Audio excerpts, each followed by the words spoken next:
Isang malupit na mandirigma ang aking lolo noong araw, Karine. At isa ako sa mga nakasaksi noon. 73 years old na ako ngayon sa kasalukuyan. Sa pangalang Lando nyo na lang ako tawagin. Hayaan ninyong ikwento ko sa inyo ang aking karanasan kasama ang aking lolo Benjo. 23 anyos lang ako noong mangyari ang ibabahagi kong kwento sa inyo. Bata pa lang ako ay nasa pangangalaga na ako ng aking lolo Benjo. Ulilang lubos na kasi ako sa mga magulang. Ang sabi nila ay namatay raw ang mga magulang ko noong sanggol pa lang ako sa isang aksidente. Habang nakasakay raw silang dalawa sa kalabaw, nahulog raw ang kalabaw sa isang bangin at kasama sila. Masakit, Karine, ang sinapit ng aking mga magulang, pero kailangang tanggapin. Umaga pa lang noon ay napasugod na si Aling Asming sa bahay namin. Taranta niyang ibinalita kay Lolo Benjo ang sinapit ng isang taga-baryo naming si Gloria. Natagpuan daw itong warak ang tiyan sa pastulan ng mga baka. Wala na rin daw ang mga lamang loob nito. Alam ni Lolo na isang aswang ang may kagagawan nun. Ang ibang taga roon ay naniniwala na aswang nga ang gumawa nun kay Gloria. Pero ang iilan naman ay hindi naniniwala roon. Hindi na yon bago sa akin, Karine, ang mga kwento ng mga aswang. Dahil noong bata pa man ako, nakikita ko nang nakikipaglaban si Lolo sa mga aswang. Maalamat na albularyo si Lolo kung tawagin sa lugar namin noon. Ang anting-anting niyang taglay na parang isang barya ang siyang nagpapalakas sa kanya. Ngunit ang mas kinabibiliban ko sa kanya ay ang baluti niyang gawa pa raw sa isang bulalakaw. Yun ang isa sa dahilan kung bakit hindi matalo-talo si Lolo Benjo. Bilib talaga ako dyan sa baluti mo, Lolo. Saan pa galing yan? Ang baluti na ito ay gawa pa ng isa sa pinakamagaling na panday noong araw. Alam mo bang hindi naman dapat sa akin ito? Po? Kanino, Lolo? Ang baluti na ito ay ginawa para sa isang malupit na mandirigma sa isang palasyo na nakatira sa ibang bansa. Kaso nga lang, ang mandirigma na yon ay pinatay ng pinuno ng aswang noong pumunta siya dito sa bansa natin. Ang dugtong pa ni Lolo Benjo, ang aswang na yon ay galing pa sa isang mataas na antas ng mga aswang. Hindi nakahanda ang mandirigma noon, kaya napatay siya ng pinuno ng mga aswang. Ngunit malubha rin ang natamo ng aswang na yon nung maglaban sila ng mandirigma. Kung hindi lamang dumating ang iilang kasama nito, ay baka napatay din ang aswang na yon. Dahil si Lolo ang pinakamagaling na albularyo noong araw sa lugar nila, ay sa kanya nalang pinasuot ang baluti. Nais ng samahan na si Lolo ang magsuot nun upang mapuksa ang mga aswang na naglipana sa kanilang lugar. At hindi nga sila nagkamali sa napiling pagkakatiwalaan dahil nagawang maubos ni Lolo ang mga uri ng mga aswang doon na mag-isa at napatay rin niya ang pinuno ng mga aswang. Kaya simula noon ay tinawag siyang Ka-Benjo, ang dakilang mandirigma na umubos sa mga lahing aswang. Doon nagsimulang tumunog ang pangalan ni Lolo hanggang sa umabot sa karatig bayan nila. Umabot doon sa punto na kinakatakutan na siya ng mga aswang. Mababang uri man o mataas na uri ng mga aswang ay walang panama sa kanya. Ilang taon din na tumahimik sila. Alam kong darating ang panahon na muli silang lulusob. At ito na nga yun. Lo, Nakahanda ako para samahan ka, para labanan ng mga aswang. Talaga lang ha. Nung huli nating makasagupa yung aswang sa kakayuan nahimatay ka. Naihi ka pa sa salawal mo Baka susunod matay ka na. Lolo naman pinapaalala mo pa sa akin yun. Matagal na nangyari yun. Iba na ako ngayon, Lo. Subukan lang nila ngayon dahil malalaman nila kung gaano na ako kalupit. Mana kaya ako sa'yo. Abat, hindi ka lang malupit, Apo, kundi mabilis ka pa. Mabilis tumakbo para magtago. Nagtawanan na lang kami ni Lolo noon, Karinim. Totoo naman ang sinasabi niyang takot talaga ako sa mga aswang. Lalo na noong magtagpo ang landas nila sa gubat ng isang mabangis na aswang. Nangangahoy lang kami noon nang biglang may sumulpot na isang aswang. Sinugod niya si Lolo pero nagawa siyang kontrahin ni Lolo kaya agad siyang namatay. At hindi ko nga noon namalayan na naihina nga ako noon sa takot at higit sa lahat nahimatay pa ako. Kaya simula noon ay sinabi ko sa sarili kong magsasanay ako ng maigi upang hindi na maulit ang kahihiyang yun. Pero Lo, may iba po tayo ng usapan. Paano mo napasugot si Lola Lourdes noon? Teka. Mukha yatang umiibig nitong apo ko ano kasi Lolo? Nako, wag ka nang magdahilan, Lando. Napagdaanan na ng lolo mo yan doon. Abay, sino ba yung babaeng nagpapatibok ng puso ng aking apo? Nagkwento pa si Lolo sa akin tungkol doon sa pag-ibig niyang naudlot nung binata pa siya. Ang sabi pa niya ay hindi naman daw talaga dapat si Lola Lourdes ang mahal niya noon. May matinding dahilan daw noon ang angkan nila, kaya dapat iwasan niya ang babaeng totoong mahal niya dati. Dahil ang angkan na kanilang pinanggagalingan ay hindi pareho.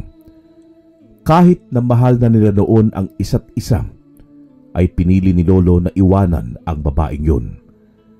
Pero kahit ganoon ang nangyari, hindi nawala ang pag-ibig ni Lolo sa babaeng yun.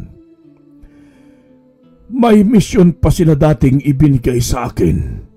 At yun ang pinakamasakit na misyon na natanggap ko mula sa angkan ko. Misyon? Ano pong misyon yun, Lo? Ang patayin ang babaeng pinakamamahal ko. Kailangan kong gawin yon upang patunayan raw na karapat-dapat akong maging isang albularyo. Kumusta ang naging misyon mo, Lolo? Napatay mo ba siya? Tumayo siya sa kanyang kinaupuan at saka tumingin sa malayo.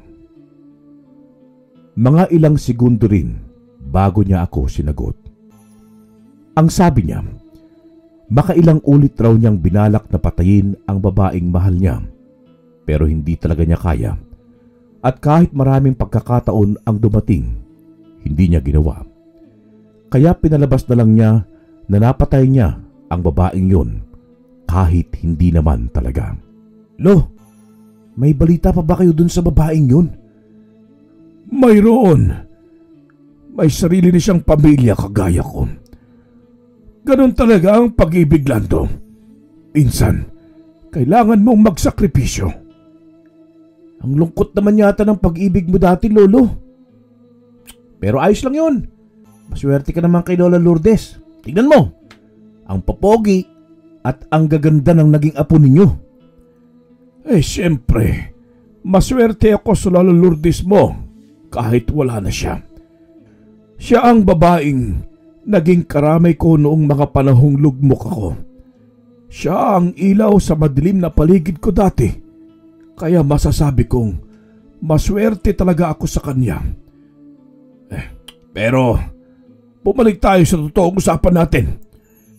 Sino nga ulit yung babaeng nagugustuhan mo ngayon? Inaamin ko, Karine, na agad akong namula noon. Ang pisngi ko nga ay parabang isang kamatis sa pula. Ayaw ko sanang sabihin kay Lolo ang tungkol doon, pero mukhang wala na akong takas pa. Kaya wala na akong nagawa kundi sabihin sa kanya kung sino ang babaeng nagugustuhan ko doon. Si Pilar Pulo. Ano?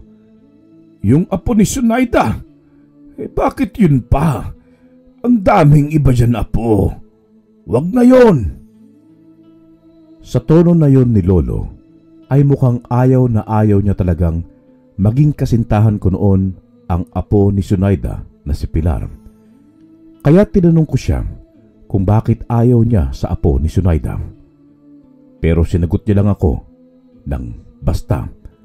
Maghanap na lang daw ako ng iba, wag lang ang apo ni Sunaida. Pero Lolo, siya ang gusto ko eh. Hindi mo matuturuan ng puso, Lolo. Abat lintik na puso yan. Ako ang magtuturo dyan.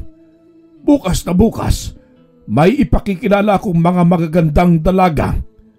Pumili ka na lang sa kanila. Basta, wag lang yung apo ni Sunaida. Pero Lolo naman, wala nang maraming pero, Lando. Pag sinabi kong wag, ay wag. Maliwanag ba? Tumaas ang boses ni Lolo noon, Karine, kaya hindi na ako sumagot pa. Pero ganoon na lang ang pagtataka ko kung bakit ayaw niya kay Pilar na apo ni Sunaida. Masakit sa dibdib, Karine, na ang babaeng gusto ko mula pa noon ay bawal kong ibigin. Kaya kinabukasan ay ginawa talaga ni Lolo ang sinabi niyang ipakikilala niya ako sa mga ibang dalaga.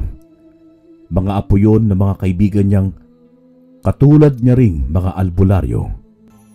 Sa totoo lang, mga magaganda sila halos.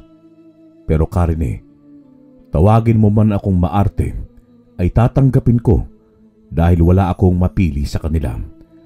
Dahil tanging si Pilar lang talaga ang nagpapatibok ng aking puso. Ano ka ba, Lando? Mas magaganda na yung ipinakilala ko sa iyo kanina. Abay, bakit wala ka napili kahit ni isa? Ano ka ba naman, apo? Matamlay akong sumagot kay Lolo Benjo. Wala rin akong ganang makipag-usap sa kanya. Tumayo ako sa kinauupuan ko at saka pumasok sa kwarto ko. Iniwan ko si Lolo na masama ang loob ko.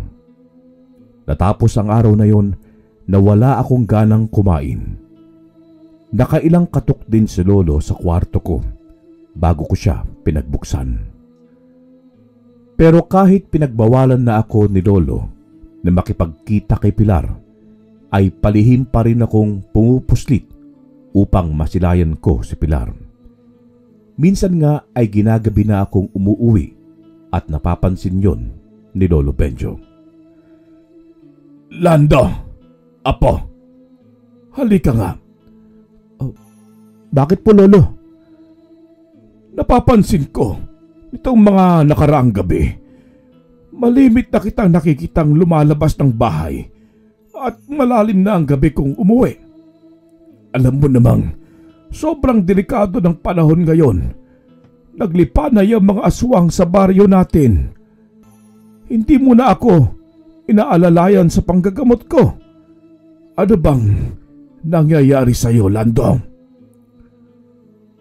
Yumuko na lang ako at hindi na umimik.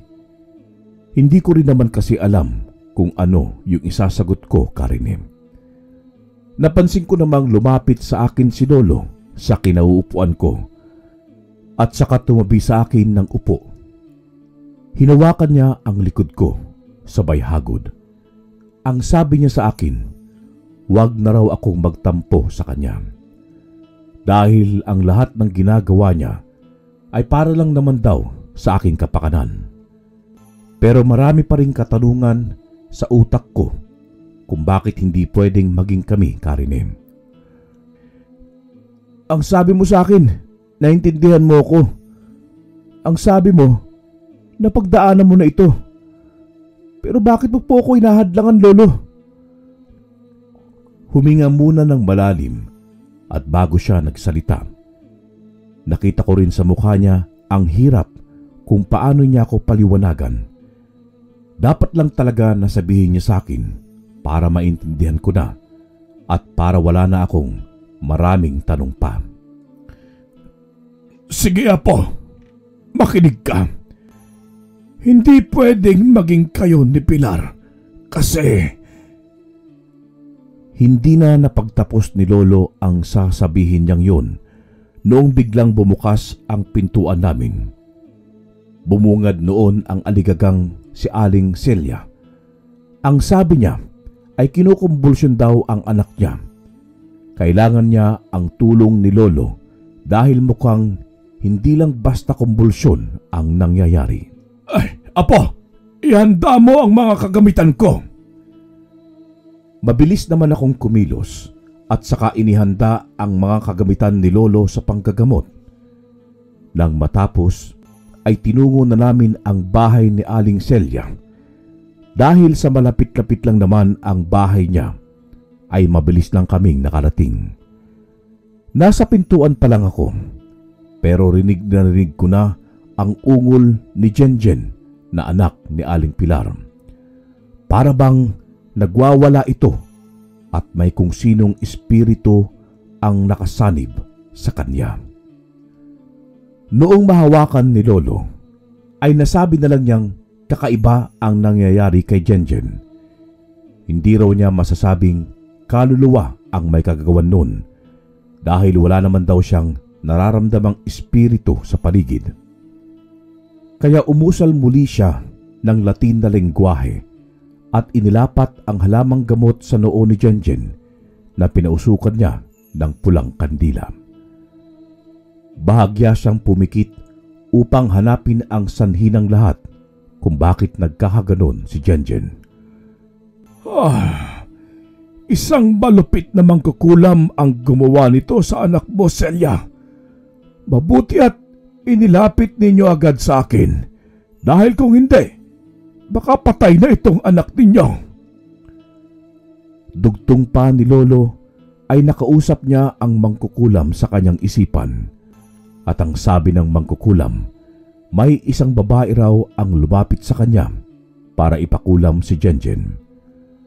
Ang sagot naman ni Lolo ay papatayin niya ang mangkukulam sa oras na hindi tanggalin ng mangkukulam ang inilagay niyang sumpa. Noong una ay nagmamatigas pa ito, pero kalaunan ay sumuko rin ito kay Lolo noong sampulan siya ni Lolo ng kapangyarihan niyang galing sa kanyang anting-anting.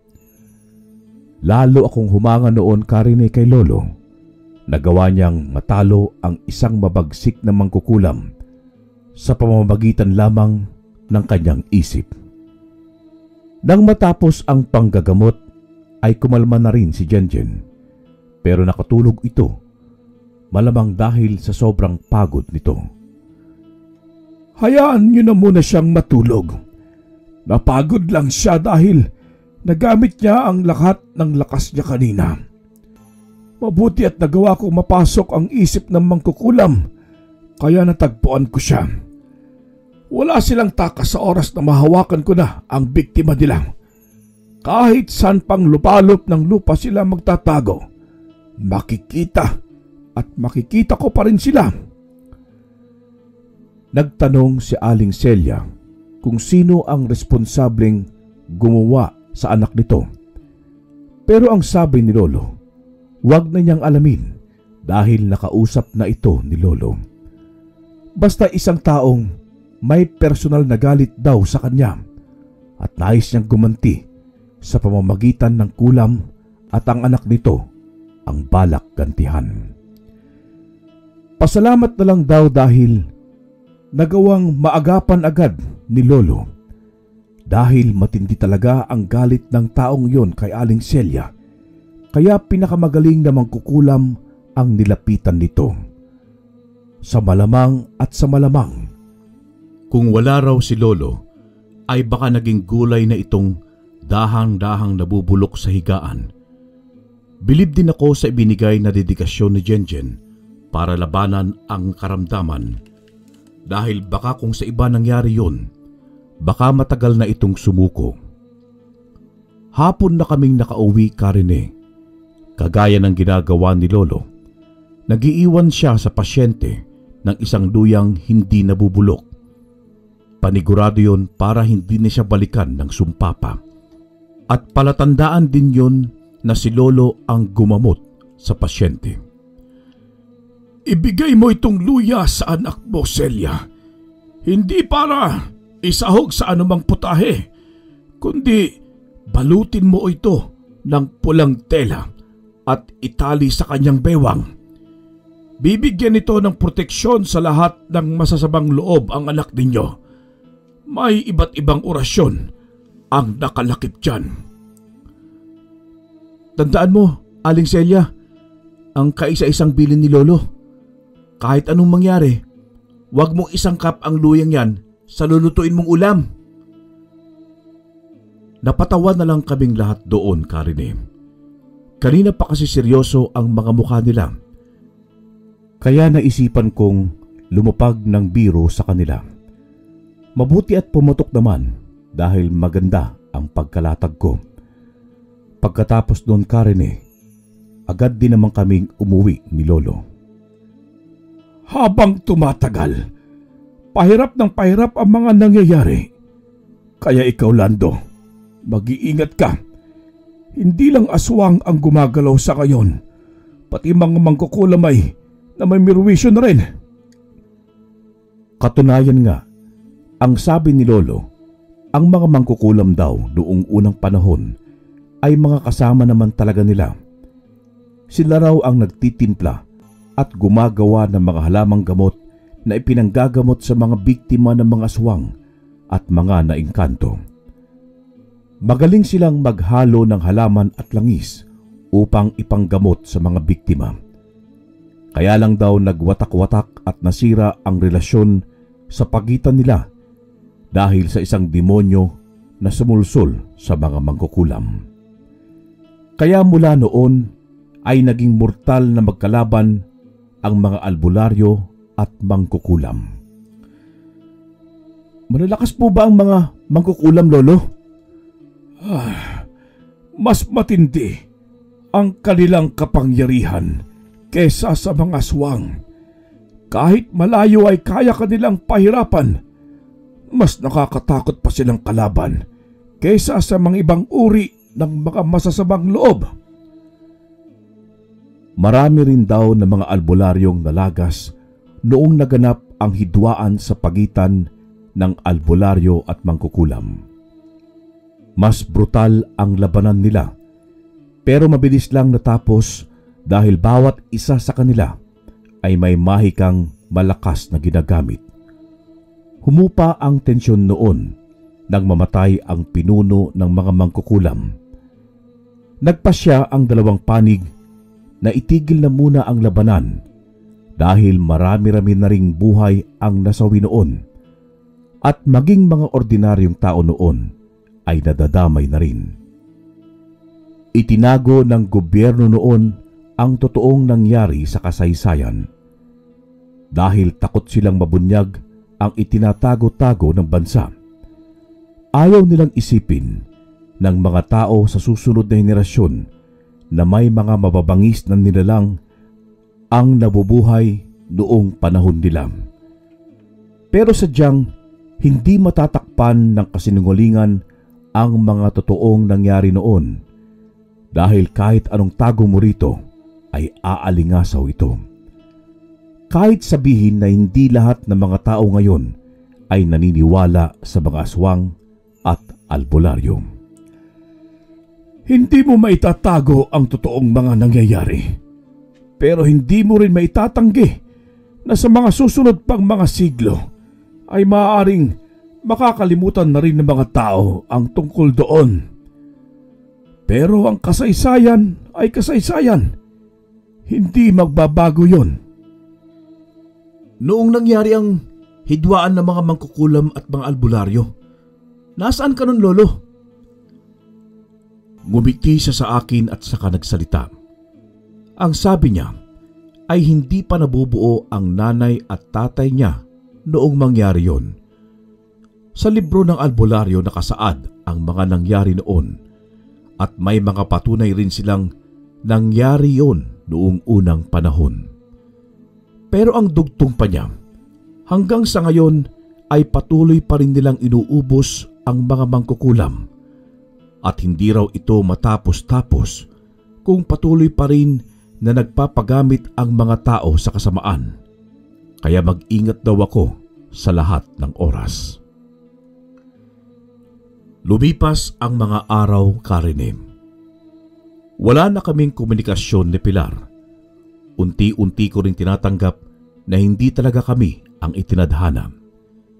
Kahit hindi ko alam ang dahilan ni Lolo, sinunod ko na lang siya na wag nang makipagkita kay Pilar. Kahit hindi niya sabihin sa akin ang dahilan, alam kong sa likod nun ay may nakatagong magandang hangarin. Pero sadyang mapaglaro ang panahon, Karine. Isang hapon habang nagsisibak ako ng panggatong ay nakita ko si Pilar na tumatakbo papunta sa amin. Hingal na hingal ito na para bang may tinatakasan. Pilar! Anong problema? Mabilis kong binitawan ang palakol at saka sinalubong si Pilar na nooy nasa labas na ng aming kawayang bakod. Hindi siya makapagsalita sa sobrang hingal niya, kaya pinapasok ko na lang muna siya sa bahay at saka pinainom ng tubig. Noong mga araw na yon ay wala si Lolo Benjo. Tumungo siya ng gubat upang manguha ng mga ugat ng halamang gamot at noong makauwi ito ay gulat na gulat siya noong makita niya si Pilar na nakaupo at hindi pa rin sinasabi kung anong nangyari sa kanya. Kaya hinila ako palayo ni Lolo kay Pilar at saka binulungan. Apo, bakit nandito yan? Akala ko ba'y nagkakaintindihan na tayo? Lo, hindi ko rin alam eh. Nagsisibak lang ako kanina ng kahoy nang makita ko siyang hinihingal dyan sa labas eh. Ikaw na bata ha? Baka buntis na yan. Mapapatay talaga kita, Lando. Hala, si Lolo. Anong buntis? Hindi pa nga kami nag-aano yan eh. Saka, hindi pa naman kami Lolo. At ano namang, ano-ano yun? Ano-ano Lolo? Yung nagtutukaan. Si Lolo naman eh. Ganun ba? Bakit siya nandito? Yun din ang kanina ko pang tanong Lolo eh. Hindi ko kasi siya makausap na maayos. Kasi parang takot na takot siya eh. Mga ilang minuto pa ang hinintay namin ni Lolo bago namin nakausap ng maayos si Pilar. At nagulantang ako sa mga sinabi niyang yun. Dahil ang kwento niya ay aswang daw ang Lola Sonaida niya at gusto niyang maging katulad niya si Pilar. Matagal na raw siyang tinatakot ng Lola Sonaida niya, pero noong araw na yun ay hindi niya napigil ang sarili na tumakas. Sobrang natatakot na siya sa kanyang Lola Sonaida. Sinasabi ko na nga ba eh. May alam ka ba rito, Lolo? Sige, tatapatin na kita, Lando. Alam kong aswang si Sonaida at ito ang dahilan kung bakit ayaw kong nakikipagkita ka kay Pilar. At doon nga ay naliwanagan ako, Karine. Ang ikinabahala lang ni Lolo ay baka muling sisiklab ang labanan sa pagitan ng mga aswang laban sa mga albularyo at sigurado siyang marami na namang mga tao ang madadamay.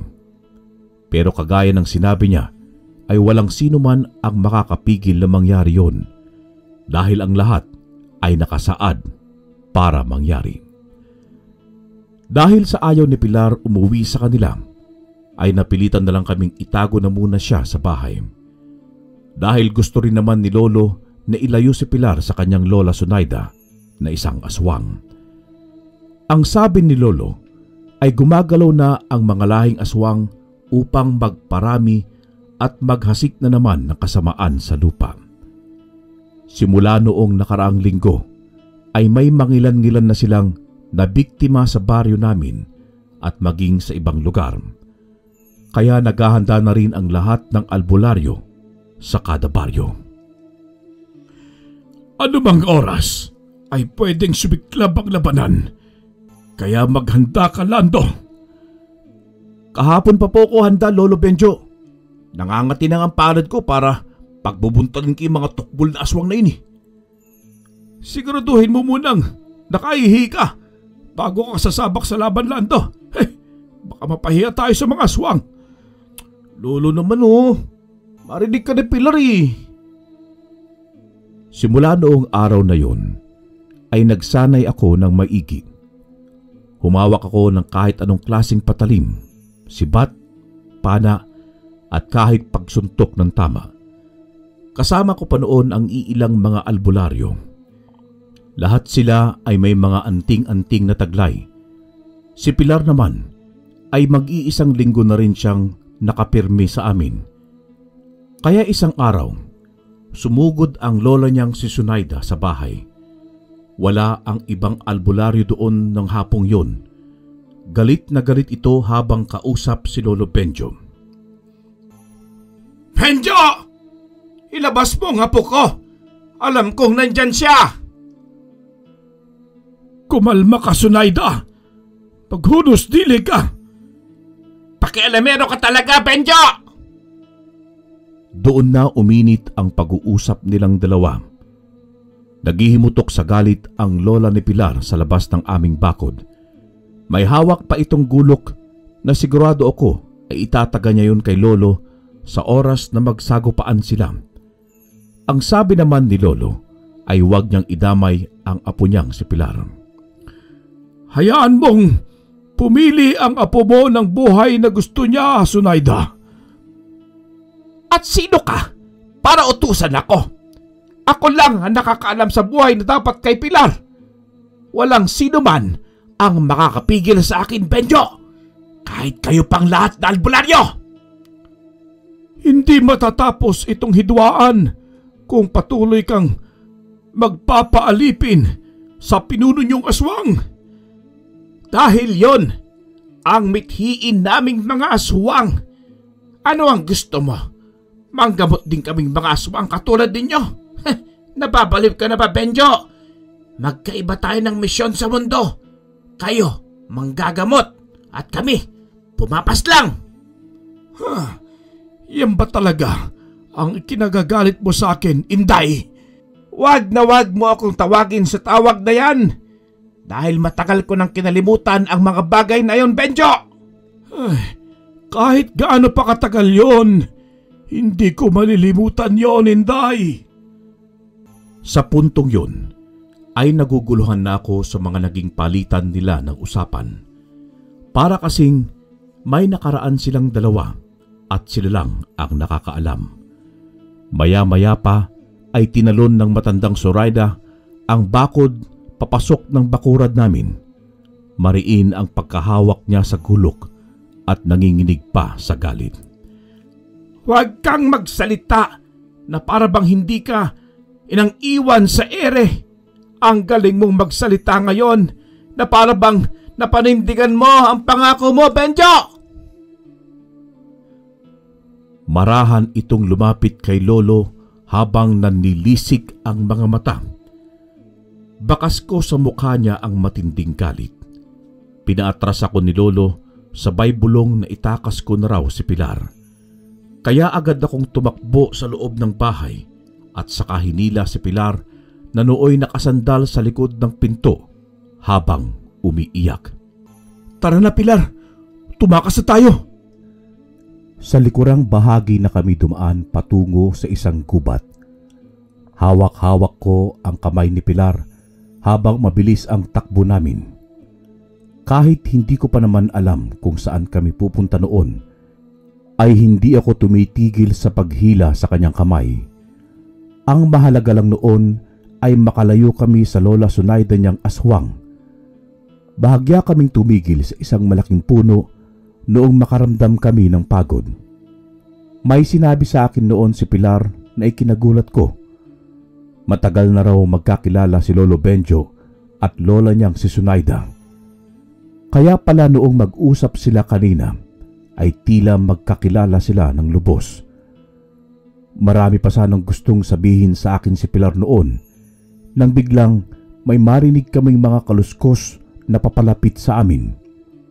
Kaya tumahimik kami at saka pinakiramdaman ang paligid.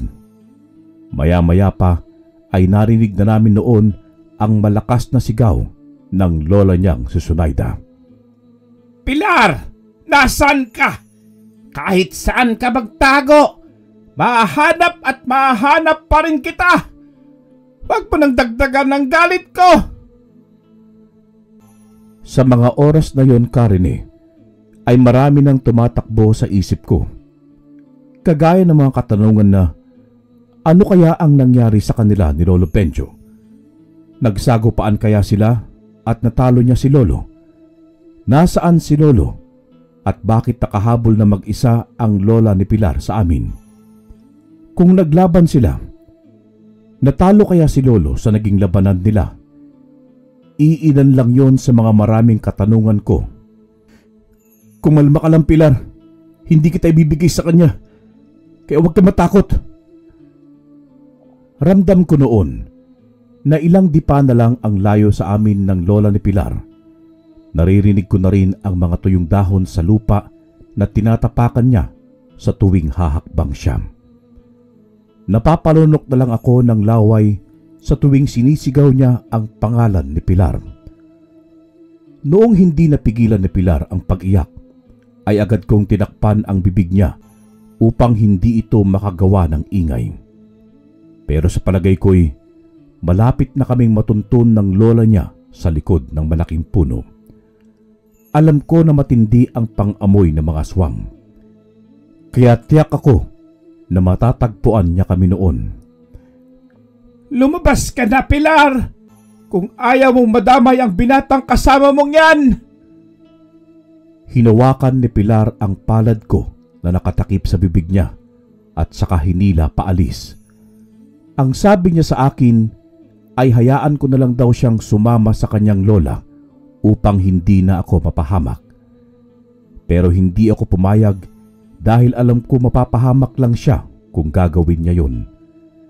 Pero nagulat ako sa mga sumunod na sinabi niya sa akin dahil ang lola niya at ang lolo ko ay dating magkasintahan at matindi ang galit ng lola niya sa lolo ko. Dahil niloko raw ng lolo ko ang lola niya noon, kaya bumalik agad sa utak ko ang usapan namin ni lolo tungkol sa naging kasintahan niya dati. Kaya naging klaro na sa akin ang lahat noon, Karine, na ang tinutukoy ni lolo sa kwento niya noon na babaeng pinakamamahal niya ay ang Lola Sunaida ni Pilar. Mukhang naiintindihan ko na. Pero hindi siya niloko ng Lolo Benjo ko, Pilar. Kailangan isakripisyo nun ni Lolo ang pagmamahal niya sa lola mo kapalit ng kapayapaan sa kanilang angkan. Dahil alam ng lolo na bawal yon sa batas ng kanilang lahi. Kaya niya iniwan si lola mo, pero hindi niya ito pinagpalit sa iba. Ang sagot ni Pilar ay yun daw ang pinaniniwalaan ng lola niya na niloko siya ng Lolo Benjo ko. Nagtanim talaga ito ng matinding galit, kaya hayaan ko na lang daw siyang sumama sa kanyang Lola Sunaida dahil hindi raw ito titigil hanggat hindi nito nagagawa ang kanyang kagustuhan. Pero ilang sandali pa ay biglang may lumapag na isang nilalang sa harap namin na galing sa itaas ng puno. Isang kulay itim na aso na nagbabaga ang mga mata. Naglalaway pa ito habang matalim ang tingin sa amin ni Pilar. Maya't maya pa ay marahan ito nagpalit anyo sa isang matandang babae at agad nagsalita. Halika na, Pilar! Umuwi na tayo kung ayaw mong idamay ko ang binatang yan. Iniabot niya ang palad niya kay Pilar. Nanginginig naman itong inabot ni Pilar sabay hakbang palapit sa Lola Zunaida niya. Nilingon pa niya ako sabay bulong ng salamat. Hindi na ako nakapagsalita dahil siguro sa pagkabigla.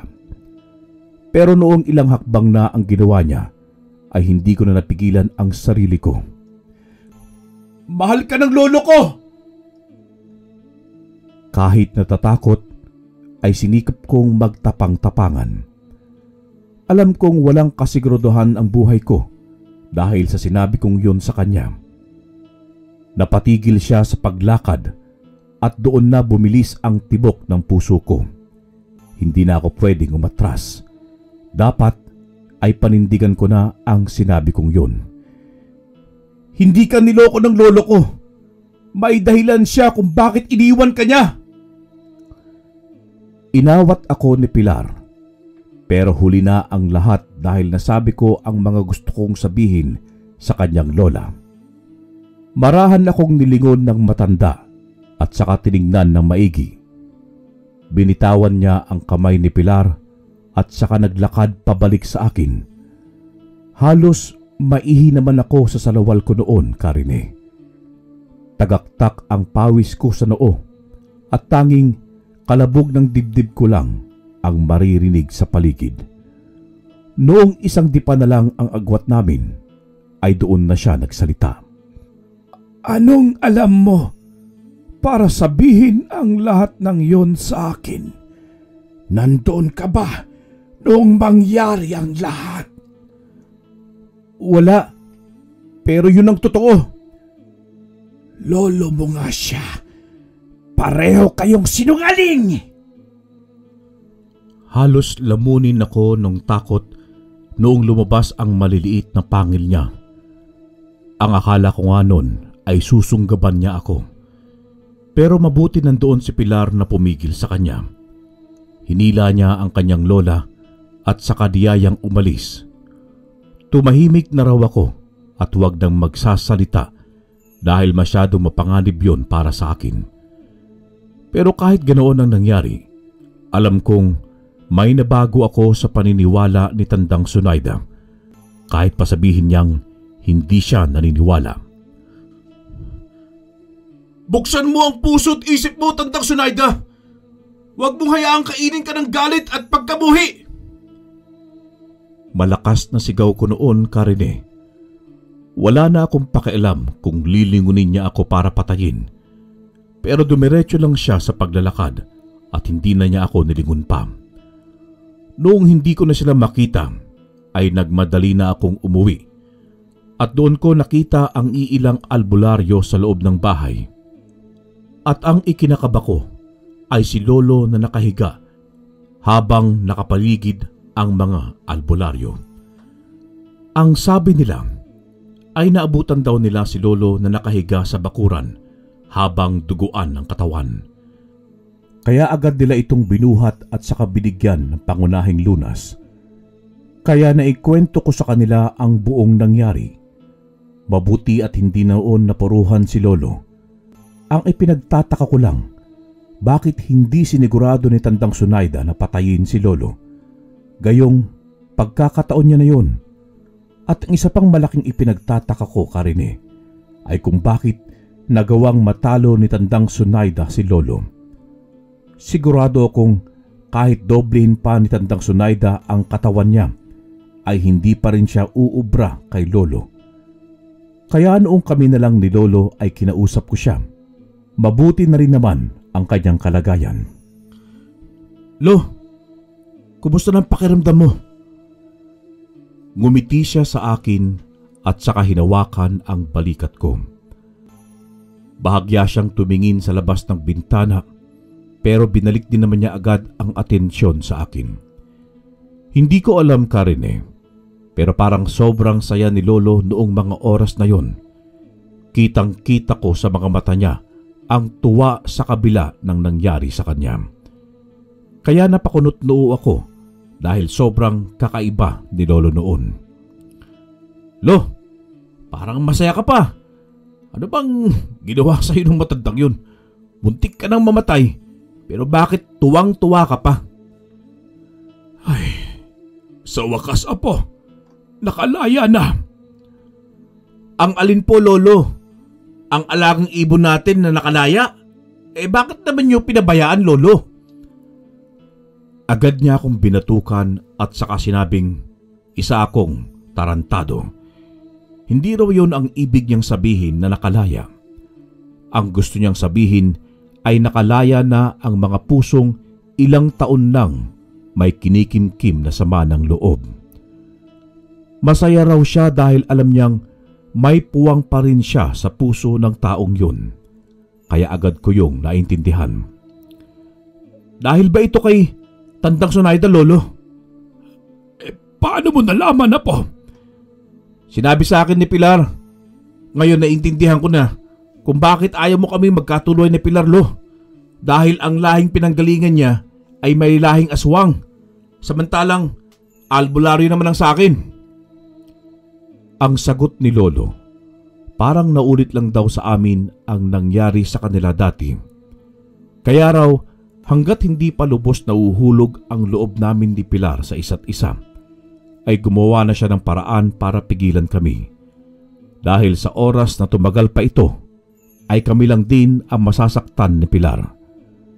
Darating ang panahon na papipiliin din ako, kagaya ng nangyari sa kanya noon, at ayaw yung mangyari ni Lolo. Pero sa kabilang banda, ay masaya pa rin si Lolo dahil noong nagkasagupaan daw sila ni Tandang Sonaida, ay parang sinadya nitong huwag patayin si Lolo. At ganoon din ang ginawa ni Lolo. Hindi niya ginamitan ng anting-anting ang aswang na si Sonaida. Ang sabi nga ni Lolo ay nakahanda siyang mamatay sa kamay ni Tandang Sonaida noon. Pero hindi yun ginawa ng matanda at isa lang ang ibig sabihin noon. May puwang pa rin si Lolo sa puso niya. Pero hindi ibig sabihin noon na sabi ni Lolo ay titigil na ang digmaan. Dahil utos pa rin ng pinuno nila ang masusunod. Lumipas ang ilang araw. Dumating na ang kinatatakutan ng lahat dahil gumalaw na ang pinuno ng mga aswang. Sumiklab ang kaliwat kanang pambibiktima nila sa baryo. Kaya tinipon ni Lolo Benjo ang kanyang mga tauhan upang abisuhan na maghanda sa magaganap na matinding digmaan. Sa isang maliit na sityo, doon kami dinala ni Lolo. Malayo yun sa mga kabahayan. Ang lugar na yon ay sagrado at para lamang sa mga albularyo. Hindi makakapasok ang mga masasamang loob doon dahil ang paligid ng lugar ay puno ng mga orasyon. Pero ayaw pa ring magpakampante ni Lolo dahil ang mga aswang ay lumalakas habang tumatagal. Makinig kayong lahat, mga kasama. Ang digmaang magaganap ay posibleng tatapos sa lahi ng mga aswang at posible ring tatapos sa ating lahat. Ibigay ninyo ang lahat ng lakas ninyo para sa mga susunod pa nating henerasyon. Nakasalalay sa atin ang kinabukasan ng mga tao. Ipinuwesto ni Lolo ang iilang mga albularyo sa kada sulok ng baryo upang protektahan ang mga tao. Pero may iilan pa ring nakakapasok na mga aswang sa baryo. Pero agad naman nilang napapatay yun at sinusunog para makatiyak. Ang laging nasa isip ko ay si Pilar. Minsang tulala ako sa isang tabi habang nakatingin sa malayo. Alam kong nag-aalala ka kay Pilar, Apo. Kung sakaling naging aswang na siya, wala na tayong magagawa kundi ituring siyang kalaban.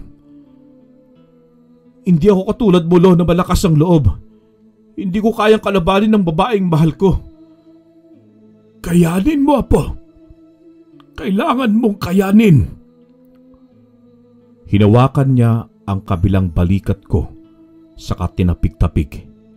Alam ko na pinapalakas ni Lolo ang loob ko, Karine.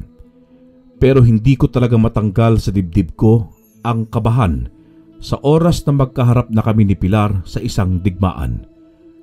Paano ko siya lalabanan kung siya ang taong itinitibok ng aking puso? Hindi ko alam ang gagawin ko sa oras na magiging kalaban ko na siya. Ikaw ang magsuot nitong baluti na gawa sa bulalakaw, Lando. Nakikita kong magaling kang makipaglaban, kaya tanggapin mo itong bulalakaw na baluti. Po? Ako magsusuot nito? Paano po kay Lolo?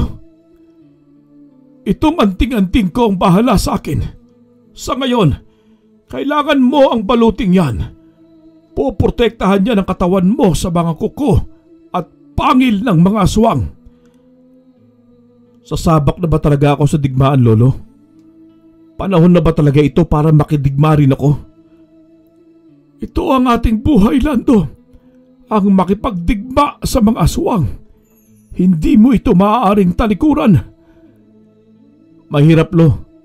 Dahil sa unang pagkakataon ay lalaban ako sa panig ng kaaway ng babaeng pinakamamahal ko. Ay, pareho lang tayo, Apo. At alam ko makakaya mo yon. Magkaiba tayo, Lo.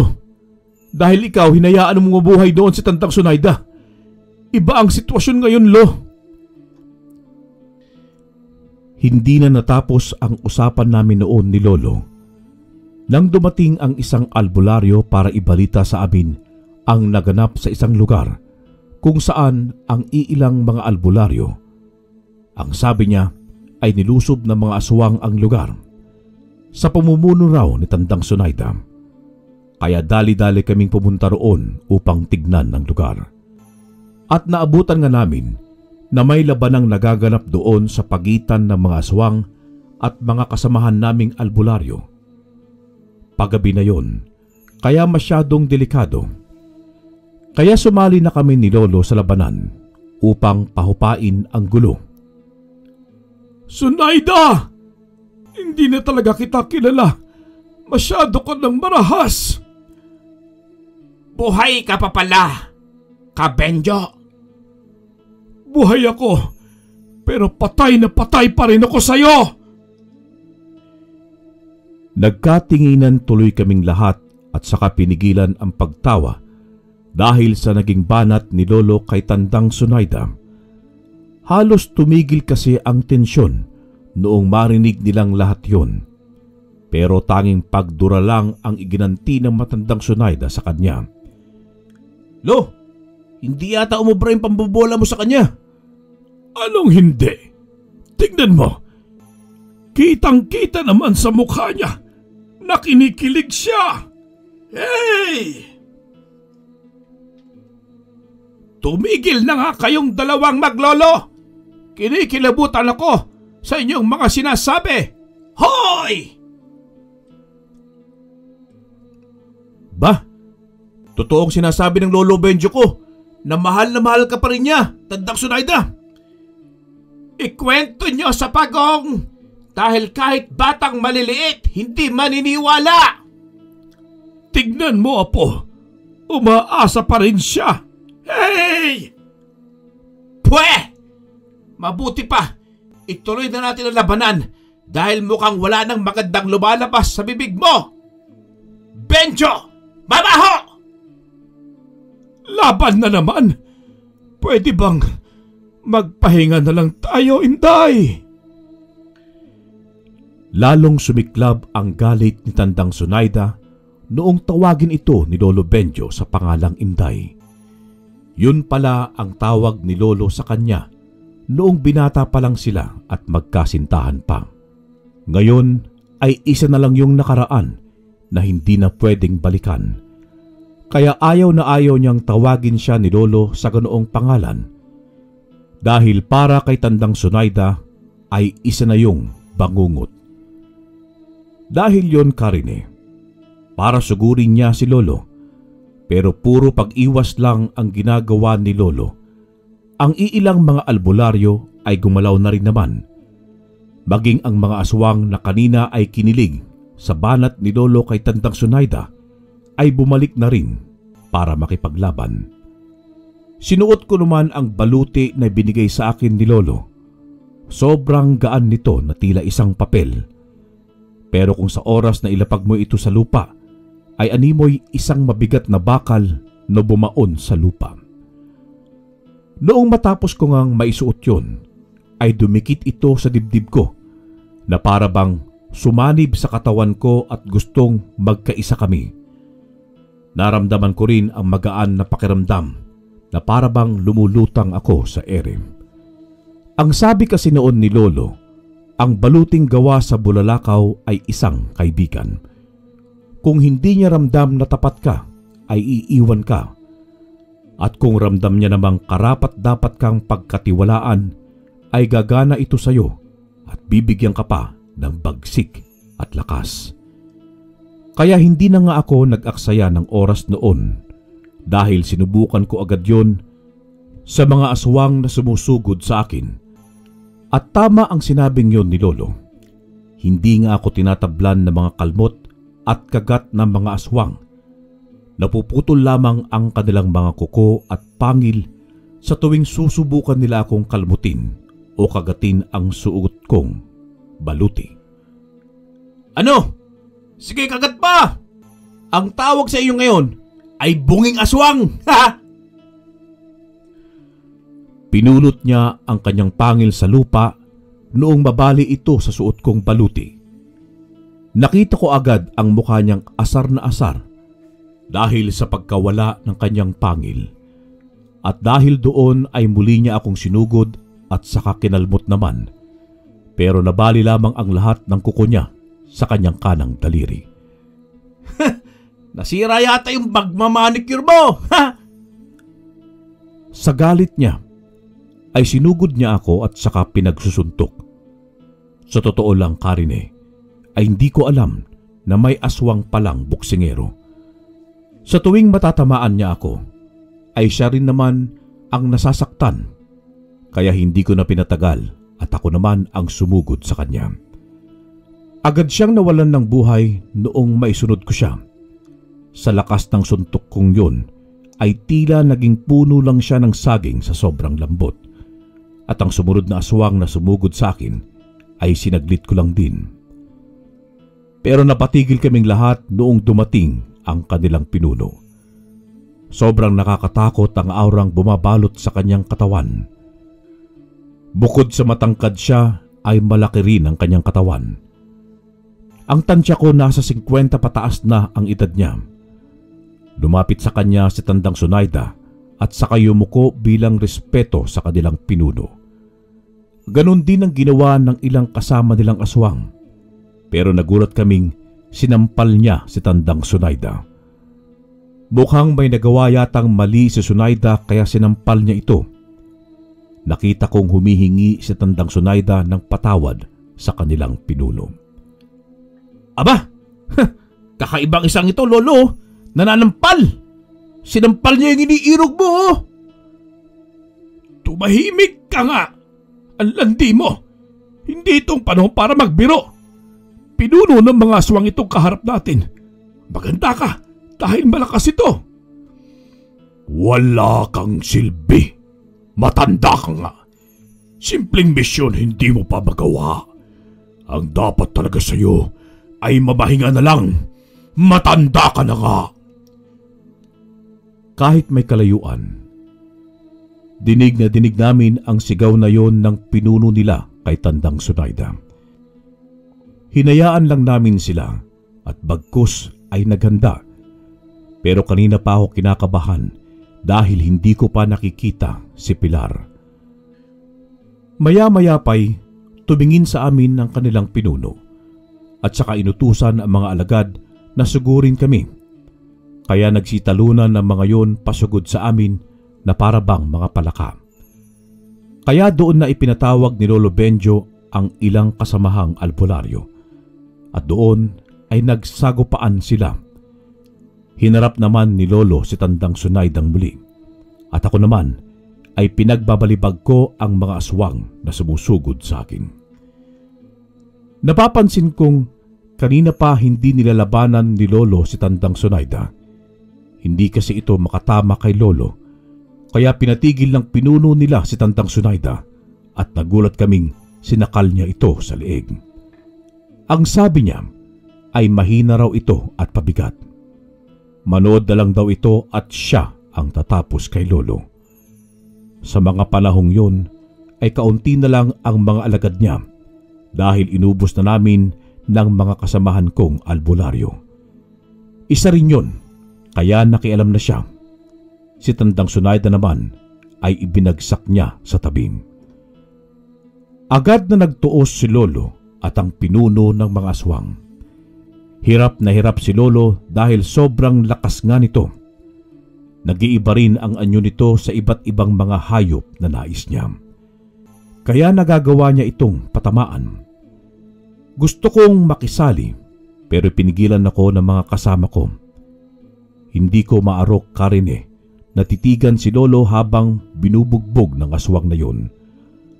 Awang-awa ako noong tumalsik ito sa isang malaking puno. Kaya doon ko na hinubad ang suot kong baluti at saka inihagis sa kanya. Lolo! Saluhin mo! Agad na sinaluyon ni Lolo Benjo at saka sinuot. Muling nanumbalik ang lakas niya at saka humilom ang mga sugat. Parang bulalakaw na nagiinit si Lolo noong sugurin siya ng aswang. Nagawa niyang sabayan ang lakas at bagsik ng aswang. Pero paminsan-minsan ay natatamaan niya si Lolo. Pero agad na gumaganti naman siya, dahilan para maramdaman ng aswang ang lakas ng anting-anting ni Lolo.